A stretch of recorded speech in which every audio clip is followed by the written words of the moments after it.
Hi friends, எல்லோருக்கும் வணக்கம். இந்த வருடத்தின் இறுதி நாளில் நம்ம இருக்கிறோம். நாளையிலேருந்து 2024ஆம் ஆண்டு பிறக்கப் போகுது.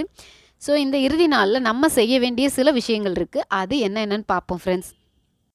நம்மளோட மனசில் நிறைய விஷயங்களை நம்ம புதைச்சி வச்சுருப்போம். அதாவது இந்த வருடத்தில் நடந்த நல்ல விஷயங்களாகட்டும், சில விஷயங்கள் நம்மளை காயப்படுத்தியிருக்கும் அந்த விஷயங்களாகட்டும், இந்த மாதிரி ஏற்ற இறக்கங்கள் நிறைந்த நம்மளுடைய வாழ்வில் என்னென்னலாம் நடந்துச்சு அப்படிங்கிறத நம்ம நாட்காட்டிலேயோ அல்லது குறிப்பேட்டிலேயோ கண்டிப்பாக குறிப்பெடுத்து கொள்ள வேண்டிய நேரம் தான் இது. நமக்கு மற்றவங்க துரோகம் செஞ்சுருந்தா கூட அந்த மாதிரி விஷயத்த நம்ம வேறு யாருக்கும் திருப்பி செய்யக்கூடாது அப்படிங்கிறத ஒரு ரெசல்யூஷனாக கூட நம்ம எடுத்துக்கலாம். நம்மால் இயன்றவரை இல்லாதவர்களுக்கு உதவி செய்வதையே நோக்கமாக கொள்வோம். ஏற்கனவே ஏற்பட்ட சறுக்கல்கள் இருக்கும் பழைய ஆண்டில், அதாவது 2023 அந்த சறுக்கல்களை எல்லாம் எப்படி சரி செய்கிறது அப்படின்னு 2024 அதற்கான நம்பிக்கைக்கு புது வர்ணம் பூசி உங்களுடைய முயற்சியை வித்தாக விதையுங்கள். நிச்சயம் அதற்கான பலன் கிடைக்கும். மற்றவர்களுக்கு உதவி செய்வது என்பது வெறும் பணம் கொடுப்பது மட்டுமல்ல, நம்ம நம்பிக்கை கொடுக்கக்கூடிய வார்த்தைகள் கூட மற்றவங்களுக்கு நம்ம செய்யக்கூடிய மிகப்பெரிய உதவி தான்.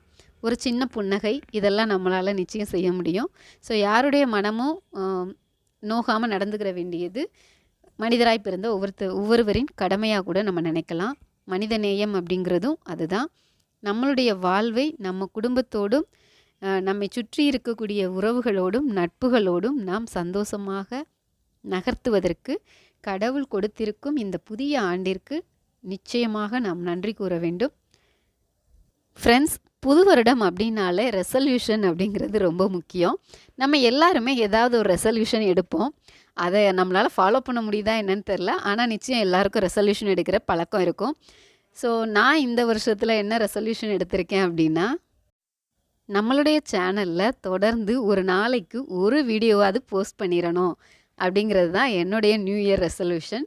அதே மாதிரி உங்களுடைய நியூ இயர் ரெசல்யூஷன் என்ன அப்படிங்கிறத கமெண்ட் பாக்ஸில் கமெண்ட் பண்ணுங்கள் ஃப்ரெண்ட்ஸ். எல்லோருக்கும் ஹாப்பி நியூ இயர். பிறக்கப்போகும் புது வருடம் உங்கள் அனைவருக்கும் சந்தோஷத்தையும் நிம்மதியையும் அள்ளித் தருவதாக அமையட்டும். Happy new year to all.